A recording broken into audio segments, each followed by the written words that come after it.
Bonjour à tous et bienvenue dans Bonjour chez vous. On est vendredi, on termine cette belle semaine de rentrée en votre compagnie. Et aujourd'hui, on va s'adresser à tous ceux qui ont l'impression que leur miracle tarde.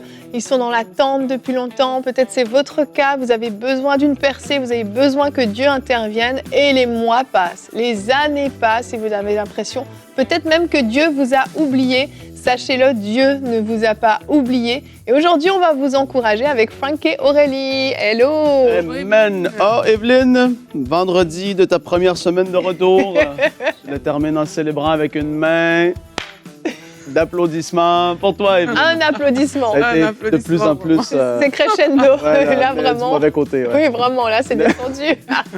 Là, tu t'es habitué à elle et puis voilà. C'est ça, c'est ça. La routine est reprise. Je suis de retour, oui. Et je suis contente d'être de retour pour vous partager un beau C'est mon histoire. Ah oui, mais comment tu as vécu ta première semaine? Ah, tu veux que je fasse un C'est mon histoire? Partage-nous les émotions, tout ce truc-là. Beaucoup de joie. Je suis très contente, pour de vrai. Très, très contente. Ça m'a manqué. Vous m'avez manqué, vous aussi à la maison. Et non, j'étais vraiment contente de pouvoir revenir sur le plateau. Et comme je le disais, je suis contente de pouvoir partager ce C'est mon histoire parce que c'est toujours moi des témoignages qui me touchent. Donc c'est l'histoire de Myrtle qu'on va vous partager aujourd'hui, qui a, avec de nombreux fibromes, de nombreuses complications, a pu avoir son premier enfant seulement à 40 ans, un magnifique miracle. Et elle va nous partager son histoire. Vous allez voir, il y a eu beaucoup de rebondissements, beaucoup de difficultés et d'épreuves. Et je pense qu'elle s'est dit, mon miracle est vraiment retardé, mais Dieu ne l'avait pas oublié. Vous allez le voir, tout comme Dieu ne vous a pas oublié. Et Frank, tu vas nous encourager ce matin dans la pensée du jour.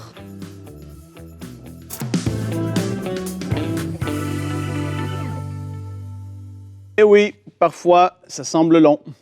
Et c'est nul quand c'est comme ça. Wow. C'est la vérité. C'était ça l'encouragement du jour. Non, c'est pas mon encouragement. C'est mon introduction. D'accord. Elle est profonde. Amen. On va aller ensemble dans Jean, chapitre 11. Et vous connaissez peut-être l'histoire quand je cite ce chapitre de Jean. Et c'est l'histoire de Lazare et tout le monde était découragé. Jésus, on te l'a dit, t'es pas venu. Il était mourant, mais encore vivant, mais mourant. Et t'es pas venu. Et là, Jésus dit aux disciples, je vais aller le réveiller parce qu'il dort. Et là, les gars, ils comprennent pas, mais il dort. C'est quoi ça? Ça veut dire qu'il n'est pas mort. Non, il est mort, mais je vais aller le réveiller quand même. Et là, il se pose la question. Et Jean 11, versets 14 et 15. Jésus leur dit ouvertement, Lazare est mort. Et à cause de vous, et là, tu vois, c'est une moins bonne nouvelle. Là. Tu dis, mais pourquoi c'est de ma faute? Jésus, pourquoi c'est de ma faute? Et parfois, des fois, on a cette impression-là, c'est ce réflexe-là de dire, mais pourquoi? À cause de vous, afin que vous croyiez. Et je me réjouis de ce que je n'étais pas là. Mais allons vers lui maintenant. Tu vois, Jésus avait un timing, il avait une idée, une pensée derrière pourquoi les événements se sont produits comme elles se sont produites. Et d'ailleurs, c'est même l'Esprit de Dieu. Jésus, souvenez-vous, il priait, recevait la directive, les directions, où est-ce qu'il devait aller, où est-ce qu'il devait pas s'arrêter, et l'Esprit le conduisait, le dirigeait de cette manière-là. Et là, dans cette histoire, il y avait quelque chose de plus grand comme but. Et en fait, quand on pense à parfois des blocages au niveau scolaire, des blocages au niveau « pourquoi j'ai pas mon nouveau travail encore? Pourquoi est-ce que j'ai pas cette nouvelle maison? Je croyais, j'étais tellement sûr que c'était elle que je voulais parce qu'elle était parfaite comme que je la désirais. » Et on se dit « mais pourquoi c'est arrivé comme ça? » Mais des fois, on ne comprend pas et on ne saisit pas le fait que Dieu est en train d'orchestrer quelque chose de tellement plus grand. Et dans des moments comme celui-là, c'est là que j'ai envie de dire que oui, Dieu pense pas comme nous, on pense. Nous, on a des projets et des timings qu'on veut lui imposer, mais parfois, lui, il dit, non, c'est pas comme ça que moi, dans cette situation, je vais agir. Jésus leur dit, il est mort afin que vous croyiez, c'est-à-dire afin même que vous voyez, premièrement, à quel point Dieu est réel, il y a la puissance de ressusciter les morts, et aussi même pour les préparer de ce que lui, il allait mourir, parce qu'il allait leur dire qu'il allait revenir à la vie, et c'est-à-dire il allait voir un mort ressuscité, et alors Jésus, lui aussi, allait ressusciter par la suite. En tout cas, il y a plein de raisons qui sont là, mais parfois, on ne saisit pas que Dieu est en train de préparer quelque chose, soit de plus grand, soit qu'il est en train de fortifier notre foi dans une certaine attente. Parfois, maintenant, on le sait, hein, on le comprend à travers de l'œuvre de la croix. Les choses sont disponibles pour nous. Le salut, c'est aujourd'hui. Il ne veut pas attendre 8 mois avant que ton frère soit sauvé. Et si ton frère crie à lui, le Seigneur va le sauver tout de suite. Mais il y a des réalités, il y a des choses parfois. Des fois, c'est l'attente d'un enfant pour X raison. Oui, ça a été plus long. Moi, je me rappelle, notre deuxième, ça a été plus long. Et on avait commencé à se poser des questions. Même le premier, ça avait été comme ça. Et le deuxième, ça a été plus long. Et des fois, tu es tenté de rentrer dans des pourquoi. Mais Abraham aurait pu rentrer là-dedans. Et d'ailleurs, comme j'ai dit, Jésus, ça semblait trop tard aussi, même au niveau des disciples. Il est dans le tombeau et ça fait 3 jours et il n'est pas sorti encore. Mais Dieu a un plan qui est là. Et il ne faut pas se décourager, même si ça peut paraître plus long parfois, parce qu'on le sait, on l'a même vu dans EMCI. Dieu a orchestré des choses. Des fois, on priait pour des affaires, on disait « ça doit être maintenant », et ça n'arrivait pas maintenant, mais parce que quand ça arrivait, il y avait un déblocage de plusieurs choses. On s'était dit « mais Dieu voyait toutes les choses à l'avance. Il savait que c'était là que ça devait se faire parce que ça devait arriver par la suite. » Et donc, il faut apprendre à développer, oui, cette patience, à ne pas être passif dans notre foi. C'est important. On croit, on s'accroche aux promesses, on prie, on reste focalisé. Mais des fois, on se dit, Seigneur, et on va apprendre aussi à le dire, c'est vrai que ton timing est toujours parfait. Et nous, on a des caprices parfois, mais Dieu, il sait qu'est-ce qu'il fait. Amen. En fait, la fidélité de Dieu n'est plus à prouver. Elle a, ne serait-ce que dans la Bible, ne serait-ce même que juste en lisant les évangiles, la fidélité de Dieu est tellement démontrée de manière claire et précise. Et ensuite, on va regarder notre propre histoire. On va regarder l'histoire de nos frères, de nos sœurs, des gens qui nous entourent. On va écouter des flashbacks comme on l'a écouté lundi. Et ces moments-là vont venir fortifier notre foi et nous rappeler Dieu est fidèle. Je crois que le plus grand danger dans ces moments d'attente que vous traversez, c'est de faire votre propre doctrine. Tout à coup, peut-être qu'en fait, Dieu ne veut pas toujours me guérir. Peut-être qu'en fait, Dieu aime nous faire passer par des moments de souffrance, de difficulté, parce qu'il veut nous enseigner en mettant la souffrance sur nous punir, etc. Et puis, c'est tentant de venir un peu déformer les Écritures, de venir déformer la vérité et la fidélité de Dieu, parce que dans notre situation, les choses ne se passent pas comme on le voudrait. Et c'est normal. Honnêtement, c'est avec énormément de compassion qu'on fait cette émission. On a tous des situations dans nos vies où on a attendu, ou peut-être même où on attend encore. Vous ne connaissez pas toute notre histoire, tout ce qu'on peut vivre. Mais c'est des choses qu'on comprend, mais tellement. Mais à aucun moment, il faut mettre en doute la fidélité de Dieu. Vraiment pas. C'est dangereux, en fait, quand on fait ça. C'est très dangereux parce qu'on s'ouvre à des pensées qui viennent du diable, à des oppressions même qui viennent extrêmement fortes sur nous, parce qu'on ne croit plus, on rentre dans le doute et on devient une proie vraiment pour le diable. Donc faites très attention à votre cœur, à vos pensées dans ces moments difficiles. Et aussi, il faut apprendre à s'abandonner aussi.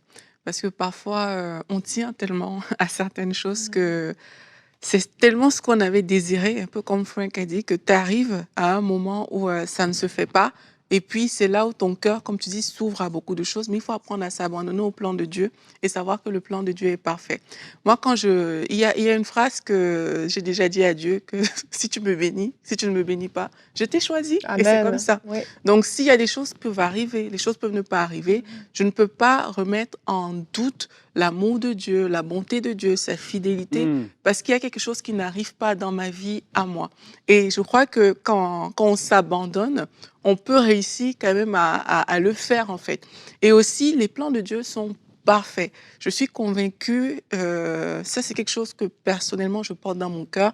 Il n'y a pas une personne sur cette terre qui veut mon bien plus que Dieu. Et quand tu sais que Dieu veut ton bien, même lorsqu'il t'arrive des choses, t'attends des choses et tout, tu vas toujours ouvrir ton cœur par rapport à ce que Dieu a à t'offrir. Et tu vas te dire, en fait, ce que Dieu en réserve pour moi est tellement meilleur. Je pense souvent à l'histoire de Zacharie et Élisabeth, qui ont attendu aussi un enfant. Oui. Et puis tu vois que l'enfant qu'ils ont eu, Jean, en fait, Jean est le précurseur de Jésus-Christ. Ce n'est pas n'importe qui. Et ils ont eu Jean. Jean est né dans une époque, dans une période où il était appelé à être le précurseur de Jésus-Christ. C'était le timing parfait pour sa naissance. Exactement. Et parfois, nous, on est dans notre attente. Zacharie était dans son attente. Élisabeth était dans son attente. Et on ne réalise pas que Dieu a des plans parfaits. Il y a des choses précises que le Seigneur veut faire. Et toi, tu vois juste ta douleur et tu ne vois pas au plan de Dieu. Donc, quelquefois, on doit s'ouvrir aussi dans les temps d'attente pour dire, Seigneur, je m'abandonne à toi. Je sais que tu veux mon bien. Et quelle que soit la situation, je sais que tu as quelque chose de parfait pour moi. Et j'ouvre mon cœur pour le vivre sans être dans la passivité, comme Frank l'a dit tout à l'heure. Oui, et en fait, il faut comprendre. Et c'est là que je ne veux pas trop rendre les choses compliquées. Mais les choses que Jésus nous a obtenues à la croix, elles ont été obtenues. Oui. C'est-à-dire la victoire sur le péché. Dieu, ce n'est pas sa volonté que tu vives dans le péché encore 2 ans et demi pour t'apprendre de quoi. Non, ce n'est pas ce qu'il veut. Il a dépouillé les autorités. Il a livré publiquement un spectacle, la délivrance, la guérison, autant émotionnelle aussi. Et ça, je tiens à le dire, souvent c'est physique, mais émotionnel, mental, etc. Dieu est bon. Il veut notre bien. Ces choses qui ont été acquises à travers de l'œuvre de la croix, on les croit pour tout de suite. Maintenant, il y a des choses qui sont dans le timeline, le timing de Dieu qu'il a même déjà prédéfini à l'avance. Il y a des choses qui, sur cette terre, vont arriver seulement parce que Dieu l'a déjà souverainement établi, que des moments prophétiques vont arriver. Jésus, c'était le temps à lequel il devait naître, c'était à ce moment-là, ce n'était pas avant. Dieu avait déterminé, avait posé des temps pour certaines choses. Et il y a aussi d'autres réalités où est-ce que, parfois, c'est qu'on n'est même pas prêt à recevoir les choses pour lesquelles on prie. Aussi. Moi, personnellement, je suis marié avec Nadia depuis 13 ans et on était dans la même église, mais c'est comme si on n'avait pas encore connecté amicalement, juste... Mais en fait, si j'avais connecté avec elle 2 ou 3 ans auparavant, j'aurais pas été prêt. J'étais pas rendu là où est-ce que je devais être pour rentrer dans cette relation amicale qui, par la suite, est devenue fiançailles, mariage, etc. Donc, il y a des moments, et parce que nous, ça nous dépasse, parce qu'on croit savoir ce qui est le meilleur toujours pour nous, dans le timing qu'on pense que c'est le meilleur pour nous. Mais Dieu le sait tellement plus que nous.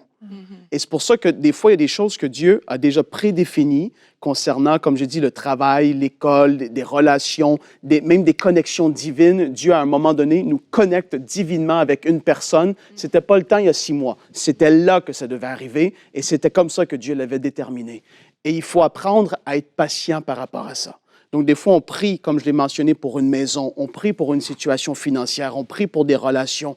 Il faut persévérer dans la prière jusqu'à temps qu'on obtienne la chose, ça c'est certain, mais aussi Dieu a un timing. Donc, des fois, ça paraît long, mais c'est parce que Dieu a des projets tellement plus larges et il voit tellement plus loin que nous. Et ça, il faut apprendre à l'accepter. Oui. Parce que souvent, c'est devenu trop radical. À cause que j'ai la foi, tout va se faire tout de suite demain. Ben, je suis désolé de l'annoncer, mais c'est pas vrai. Parce que Dieu a déjà préétabli des choses dans son timing, dans son calendrier à lui. Ouais. Et vraiment, je veux revenir aussi sur ce que tu as dit, Aurélie, parce qu'il y en a, là, vous nous écoutez, ça fait 30 ans que vous attendez, vous dites là, le timing de Dieu, à un moment donné. Mais même si la chose n'arrivait jamais, ne détournez jamais votre cœur de Dieu. Non. Dieu reste bon, Dieu reste votre Dieu, votre maître. Il est le Seigneur de l'univers et ça ne remet rien en question. Faites vraiment attention à votre cœur, c'est très important. Il y a des choses qu'on peut ne pas comprendre. Gardez votre cœur, gardez votre bouche, c'est vraiment important. Et avant de lancer le C'est mon histoire, j'aimerais, vous voulez bien, on va prier pour vous à la maison. Et vous allez être encouragés ensuite par le témoignage de Myrtle, mais j'aimerais vraiment, Seigneur, te rendre grâce pour ta fidélité. Vraiment, Seigneur, ta fidélité est grande. Et à la maison, commencez juste à le remercier pour sa fidélité. Seigneur, tu es le même, hier, aujourd'hui et éternellement. Et ce que tu dis dans ta parole ne change pas. Ta parole est immuable, Seigneur. Tu es parfait et tu connais toutes choses bien mieux que nous-mêmes. Seigneur, nous voulons te demander pardon pour toutes les fois où nous avons douté, où nous avons remis en question ta fidélité, où nous avons ouvert des portes à toutes sortes de pensées qui n'étaient pas conformes à qui tu es. Seigneur, nous voulons proclamer ta fidélité. Et je veux maintenant prendre autorité contre tout blocage dans la vie de mon frère et de ma sœur qui suit cette émission. Toute situation bloquée, je la débloque au nom de Jésus. Tout ce qui n'est pas fait conformément à la volonté de Dieu. Tout ce qui vient s'opposer au plan de Dieu pour votre vie, je m'y oppose maintenant par l'autorité que j'ai reçue de Jésus-Christ. J'ordonne à ces situations de se débloquer. J'ordonne à ces corps d'être guéris. J'ordonne à ces mariages qui sont bloqués de se débloquer, à ces emplois, à ces promotions qui sont bloquées de se débloquer.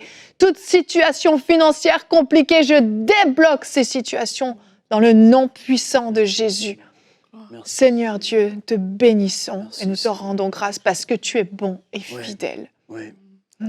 Merci Seigneur. Alléluia. Ne laissez pas vos cœurs être troublés par les mensonges de l'ennemi. Et je reviens à Lazare. Il semblait être trop tard, mais la célébration et la victoire a été encore plus forte que si Jésus serait venu avant même qu'il soit mort. La célébration va être grande dans votre vie prophétiquement. Je le déclare au nom de Jésus parce que le miracle va être d'autant plus grand. Seigneur, merci. Merci pour ta grâce dans leur vie. Amen, amen. Merci, soyez fortifiés et je vous laisse écouter le très beau témoignage de Myrtelle qui va vous faire du bien.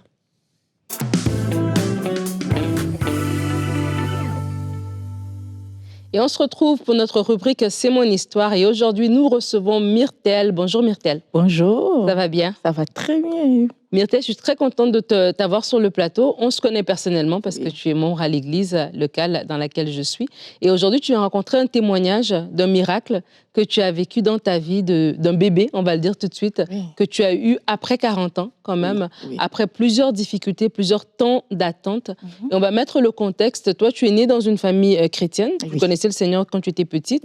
Et à l'âge de 20 ans, je crois, dans ces eaux-là, tu as eu un diagnostic. C'est exact, c'est exact. À l'âge de 20 ans, j'ai su que je souffrais de fibrome, de problèmes de fibrome et de problèmes de stéroïdes.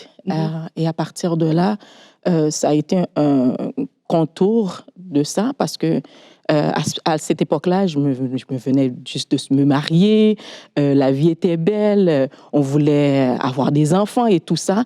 Et j'ai su que, bon, il y a des problèmes, il y a des problèmes qui t'encurent. J'ai dit, OK, pas de problème, la vie continue. Ça arrive à toutes les femmes qui ont des fibromes, des petits problèmes stéroïdes qui ne balancent pas les hormones. Je suis allée à l'hôpital voir mon médecin. Mon médecin m'a dit, OK, madame, bon, on va obliger de faire des opérations et tout ça. Oh, OK, pas de problème. Fais des opérations. Première opération faite, tomber enceinte, faire une petite fausse couche. OK, ça peut arriver, ça arrive. Pas de problème, je retourne voir le médecin encore une fois. Il dit, bon, c'est à cause de ci, c'est ça. On va faire une deuxième opération. Sur le troisième, il dit, ah, Myrtelle, on ne peut plus faire d'opération parce que là, ton utérus se déforme à chaque fois qu'on fait une opération parce que les fibromes continuaient à grossir parce que j'en avais beaucoup.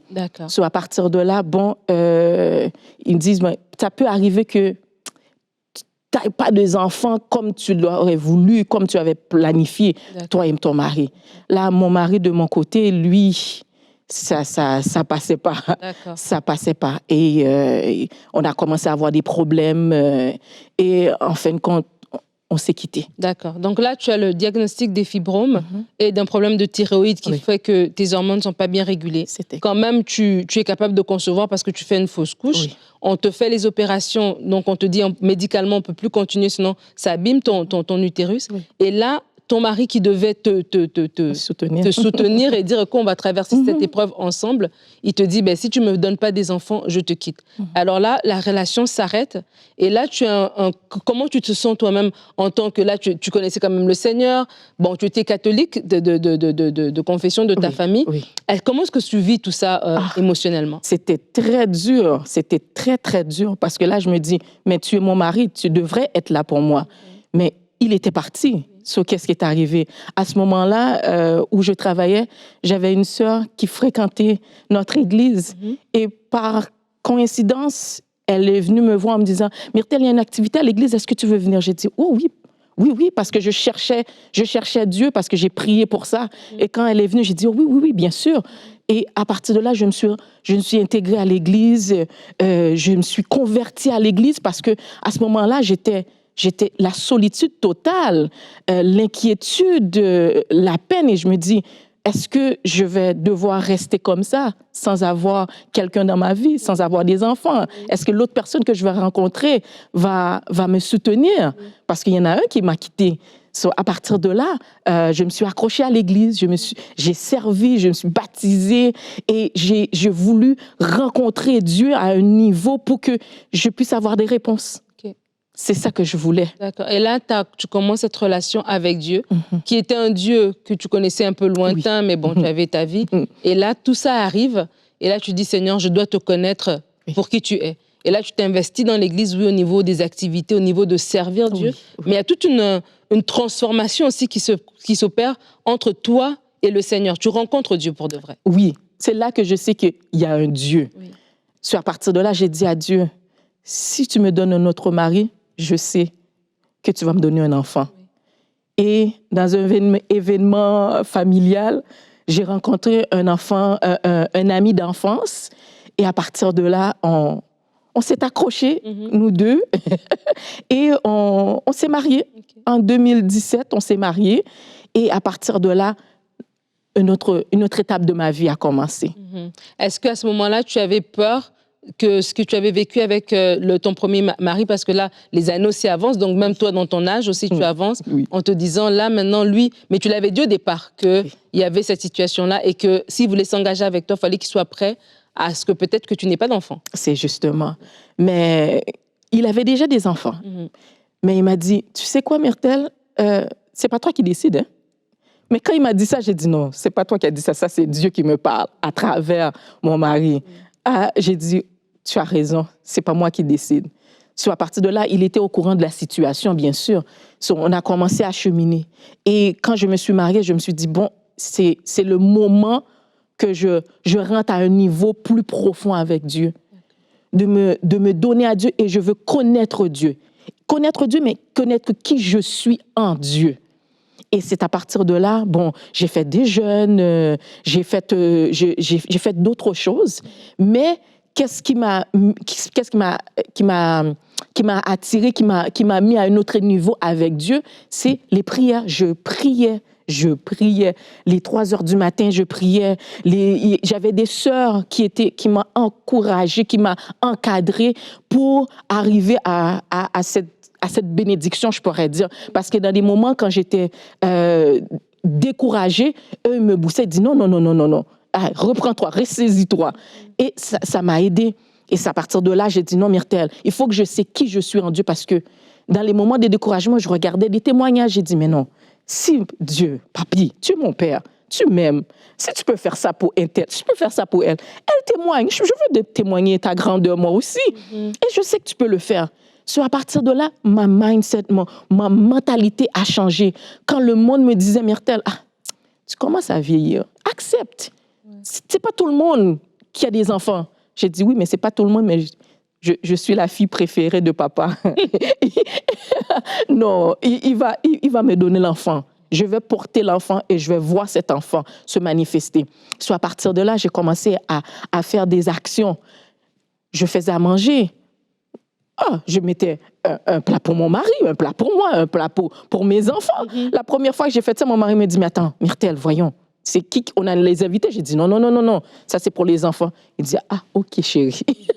Et ça, quand tu dis tu faisais d'autres choses, c'est que tu es rentrée dans des temps de jeûne pour te rapprocher du Seigneur. Oui. Tu es rentrée dans des fois, tu faisais quand tu fais une offrande, tu dis, oui, je sème aussi pour mon bébé. En fait, tu as commencé à penser à cet enfant comme étant, qui va être là en fait. C'est juste une question de temps, il va être là, et comme tu dis, tu mettais la table comme s'il y avait un invité, mais en fait c'était la table aussi pour le bébé. Et même, tu achetais des vêtements et tu es rentrée vraiment dans cette foi active. Oui, des audios, des enfants, de bébés qui pleuraient. J'appelais mon enfant, j'ai dit, chérie, va prendre les pantoufles de maman. Papa est arrivé, va accueillir papa. Tout ça parce que moi je sais que Dieu l'a déjà fait.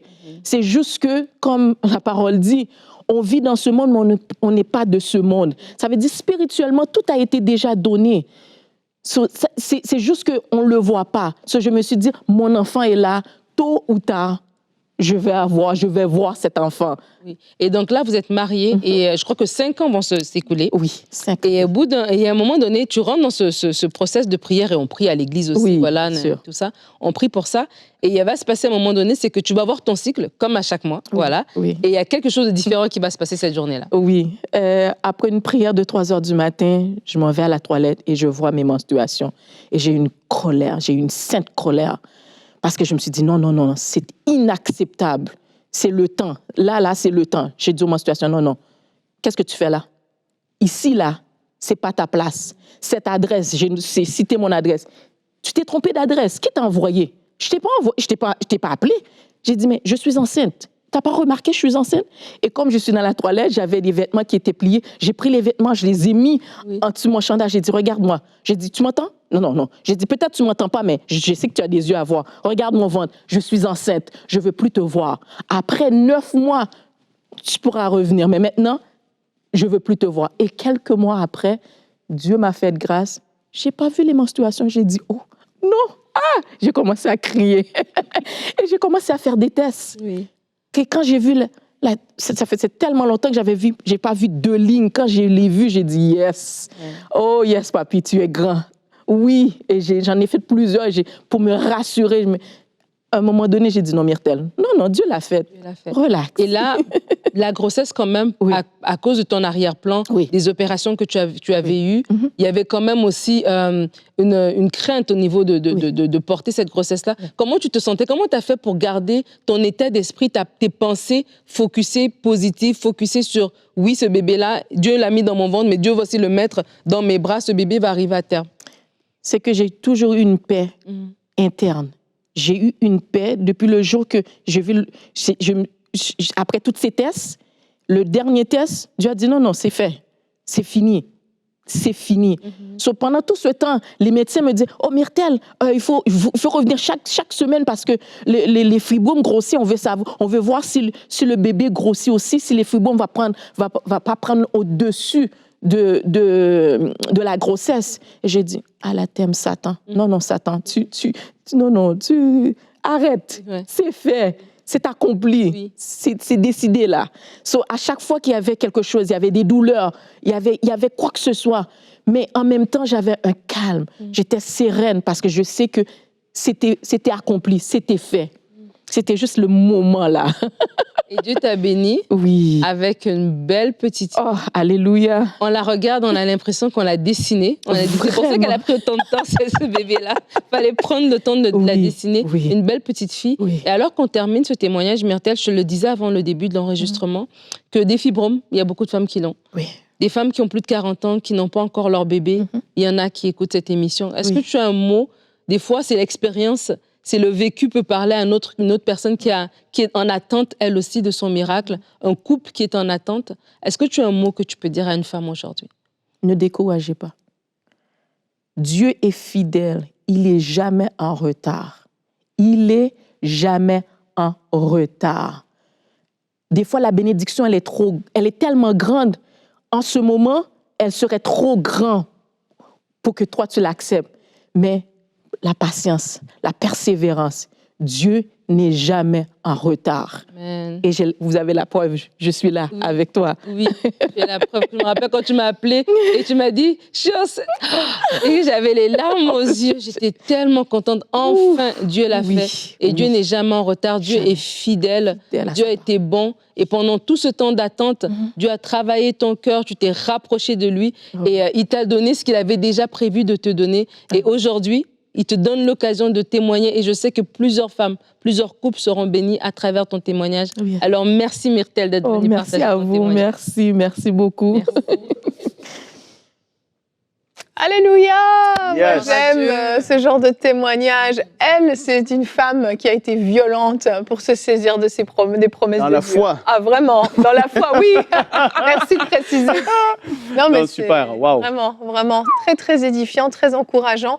Et je pense que ça vous a également inspiré. Vous voyez, cette attente ne l'a pas découragée, mais au contraire, ça a fait grandir sa foi et cette sainte colère dont elle parle qui, généralement, produit aussi le miraculeux. Et ça se programme pas. Il y a un moment donné où ça monte et on est prêt à aller chercher notre miracle. Que Dieu vous bénisse, que Dieu réponde à vos prières et que vous soyez fortifiés dans l'épreuve que vous traversez. Dieu est à vos côtés, Dieu est fidèle.